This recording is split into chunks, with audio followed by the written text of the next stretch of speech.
We've got a very, very bizarre update about Trump and Epstein.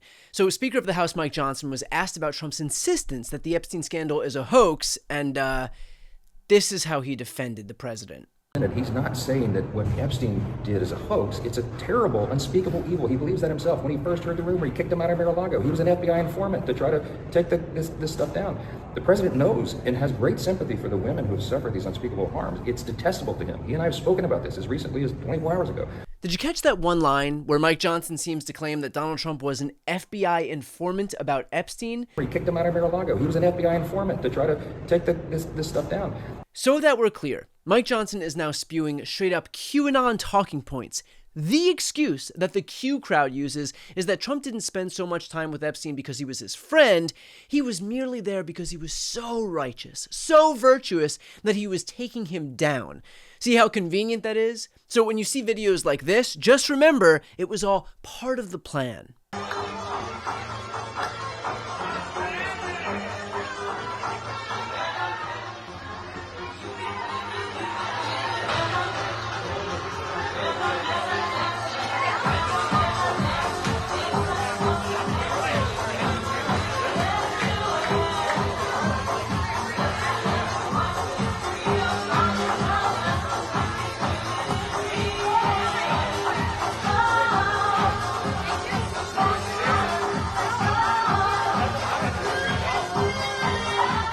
But hey, while it might look like Trump is buddy-buddy with a notorious pedophile, in fact, he was doing the opposite and taking him down. Convenient, huh?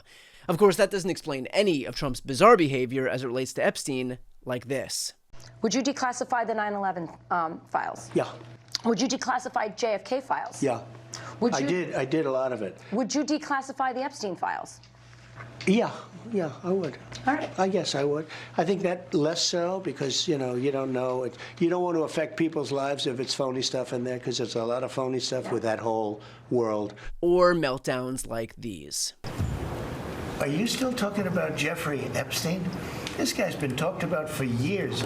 You're asking, we have Texas, we have this, we have all of the things. And are people still talking about this guy, this creep? That is unbelievable. Do you want to waste the time and do you feel like answering? I don't mind answering. I mean, I can't believe you're asking a question on Epstein at a time like this where we're having some of the greatest success and also tragedy with what happened in Texas. It just seems like a desecration, but you go ahead. I don't understand what the interest or what the fascination is. I really don't. And the credible information's been given. Don't forget, we went through years of the Mueller witch hunt and all of the different things, the Steele dossier, which was all fake. All that information was fake. But I don't understand why the Jeffrey Epstein case would be of interest to anybody. It's pretty boring stuff. It's sordid, but it's boring. And I don't understand why it keeps going. I think, well, really only pretty bad people, including fake news, want to keep something like that going. No, it's I call it the Epstein hoax. It takes a lot of time and effort. Instead of talking about the great achievements we've had, a great gentleman yesterday, as you know, went on CNBC and he made the statement that Trump may go down as the greatest president of all in the United States. And instead of talking about the things we've achieved, we've had tremendous achievement. They're wasting their time with a guy who obviously had some very serious problems. Or the fact that he was so desperate to distract from Epstein that he floated the idea of arresting Barack Obama and Beyonce and Kamala Harris and Oprah. He tried to relitigate Hillary's emails. He threatened the Washington commanders, floated denaturalizing Rosie O'Donnell, and started posting the most blatantly transparent Truth Social posts like this, where he wrote, "What's going on with my boys and in some cases gals? They're all going after Attorney General Pam Bondi, who's doing a fantastic job. We're on the team MAGA, and I don't like what's happening. We have a perfect administration, the talk of the world, and selfish people are trying to hurt it all over a guy who never dies, Jeffrey Epstein. For years, it's Epstein over and over again." Yes, all very indicative of a guy who was definitely, totally not friends with Epstein, but rather was just trying to take him down. Got it. The reality is that every obfuscation, every lie, every deflection is one more example of the lengths that Republicans like Mike Johnson will go to protect a man who is implicated with a pedophile ring. Mike Johnson, this pious figure on the right, has now fully dedicated himself to ensuring that Trump's links to a pedophile remain hidden. He's not only spewing QAnon propaganda to muddy the waters, but don't forget that he literally sent Congress home to avoid having members vote on a discharge petition to force a vote on the release of the Epstein files, which, by the way, they did anyway. The Washington establishment is asking the American public to believe something that is not believable. They're asking you to believe that two individuals created hundreds of victims and they acted alone, and that the DOJ has no idea of who else might have been involved, that nobody else did anything that rose to a criminal enterprise. The American people know that's not true. Now, the Speaker of the House just offered a fig leaf to my colleagues. They're going to vote on a non-binding resolution today that does absolutely nothing. I appreciate the efforts of my colleague James Comer, who's leading the Oversight Committee. They may find some information, but they're allowing the DOJ to curate all of the information that the DOJ is giving them. If you've looked at the pages they've released so far, they're heavily redacted. Some pages are entirely redacted.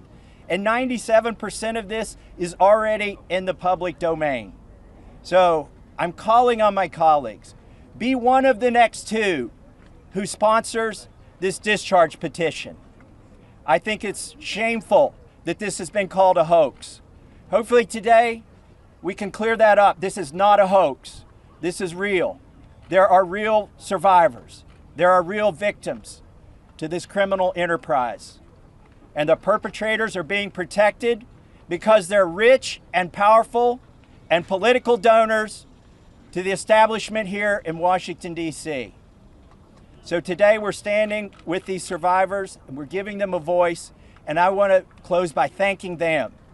They are brave. I hope they encourage other survivors to come forward.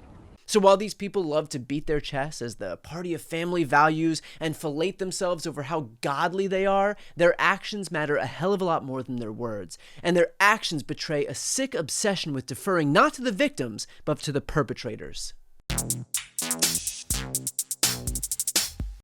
Before you go, if you enjoyed this content and you want to see more and support independent media, please subscribe to this channel. The subscribe button will be right here on the screen.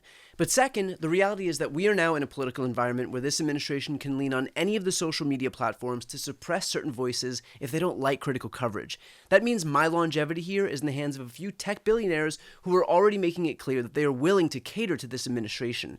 To that end, signing up for my newsletter is a way for me to reach you directly if that ever becomes necessary. I'll put the link right here on the screen as well, so please sign up. It's free, but there's also an option to do a paid subscription if you'd like to support me and my team.